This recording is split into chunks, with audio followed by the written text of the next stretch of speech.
con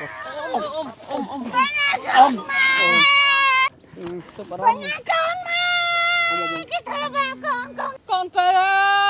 đừng có bay na con mà đai cái giờ con tới cái thơ mà mấy con sẽ lắp cháu mai tiết con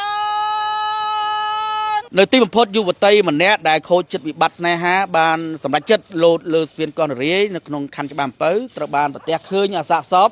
នៅច្រាំងទន្លេខណ្ឌច្បារអំពៅរាជពេញដោយសាកសពឈ្មោះញ៉ាអាយុ21ឆ្នាំ nhưng mà nát con phơi nhưng sẽ đai con phơi na con ta môi con rồi luôn nhưng mà nát từ bao từ con nhom môi cho xin chị anh cho con nhom từ từ mà phải hai từ bên này con nhom hai từ bên này cái nhom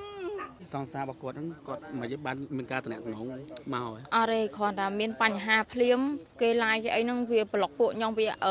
បិទ account បិទអីវាចោលអស់លេងគ្មាននឹកឃើញថាតាក់តងឲ្យអត់សោះហ្មង អញ្ចឹងអ្នកដែលបងប្អូនស្គាល់ហ្នឹងគឺវាប្លុកចោលទាំងអស់ហ្មង ទាំងអស់វាលុកខ្លួនឯងលុកឲ្យចាក់អស់ហើយអស់លេងហ្មង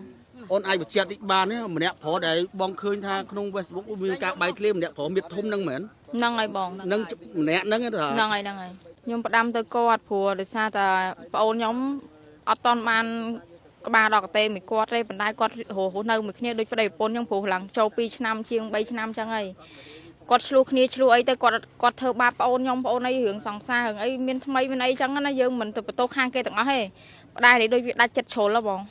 គ្នាដូចដាច់ចិត្តជ្រុលតិចណាក៏នឹកឃើញមកអុចធុកអីឲ្យមនុស្សដែលខ្លួនឯងស្រឡាញ់ដែលធ្លាប់តាក់ទងគ្នាក៏អត់ដាច់ផឹងហ្មង ចឹងម្នាក់ប្រុសហ្នឹងពេលដែលចាក់ចេញពីប្អូនស្រីហ្នឹងគាត់លួចមានតាក់ទងអ្នកថ្មីផ្សេងទៀតទេ មានប្អូនខ្ញុំតន់ភ្លាមហ្នឹងវាមហាក់ទឹកសាច់វាមហាក់ចូល4ដងហើយបើមិនជឿអាចឆែកកាមេរ៉ានៅកនរាហ្នឹងបានពួកខ្ញុំមកជួយបានរហូត 4ទាំងលើកនឹងហើយ ហ្នឹងហើយបងម៉ាញ់អង្គុយសិនណា នៅទីបំផុតយុវតីម្នាក់ដែលខូចចិត្តវិបត្តិស្នេហាបានសម្រេចចិត្តលោតលើស្ពានកនរាយនៅក្នុងខណ្ឌច្បារអំពៅត្រូវបានប្រទះឃើញសាកសពនៅច្រាំងទន្លេនៅក្នុងសង្កាត់កនរាយខណ្ឌច្បារអំពៅរាជពេញដោយសាកសពឈ្មោះញ៉ាអាយុ21ឆ្នាំ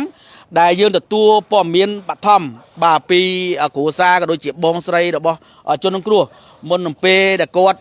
លោតសម្រាប់ខ្លួនគឺជាករណីទី3ដែលគាត់ប៉ុនសម្រាប់ខ្លួនហើយនៅយប់ថ្ងៃទី19ម៉ោង9នៅខែកុម្ភៈឆ្នាំ2026បាទត្រូវនឹងចូលឆ្នាំប្រពៃណីចិនវៀតណាមបាទថ្ងៃទី4ហ្នឹងត្រូវបានបាទលោតសម្រាប់រហូតមកដល់ពេលនេះគឺបានអន្សាត់អណ្ដែតមកច្រាំងទន្លេនៅខាងកើតស្ពានកនរាយហើយយើងកំពុងតែតំណែងទៅគ្រួសាររបស់គាត់ដែលយើងបញ្ជាក់នៅអភិភិកការស្លៀកពាក់គឺគាត់បានបញ្ជាក់ថាពិតជាប្អូនស្រីបាទរបស់គាត់ពិតប្រាកដមែនឥឡូវនេះខ្ញុំបានតំណែងទៅក្រុមគ្រួសាររបស់គាត់ដើម្បីឲ្យយ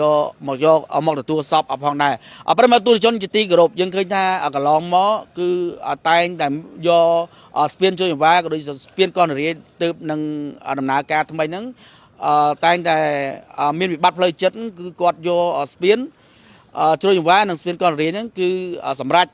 បាទក្នុងការប៉ុនប៉ងសម្រាប់ខ្លួនក៏ដូចជាការសម្រាប់ខ្លួនហើយយើងឃើញថាអត់មានបន្សល់អ្វីទេក្រៅពីឲ្យម្ដាយទឹកភ្នែកបងប្អូនពិបាកបាទក្នុងការទទួលដំណឹងថាគាត់ត្រូវបានលោតទឹកសម្រាប់ខ្លួនឥឡូវនេះសពរបស់គាត់ហ្នឹងគឺរយៈពេលមួយយប់មួយថ្ងៃក៏ត្រូវបានអន្សាត់អណ្ដែតដោយបងប្អូនប្រជាពលរដ្ឋធ្វើការនៅចិត្តការដ្ឋាននេះគាត់បានតំណែងមកកាន់យើងខ្ញុំ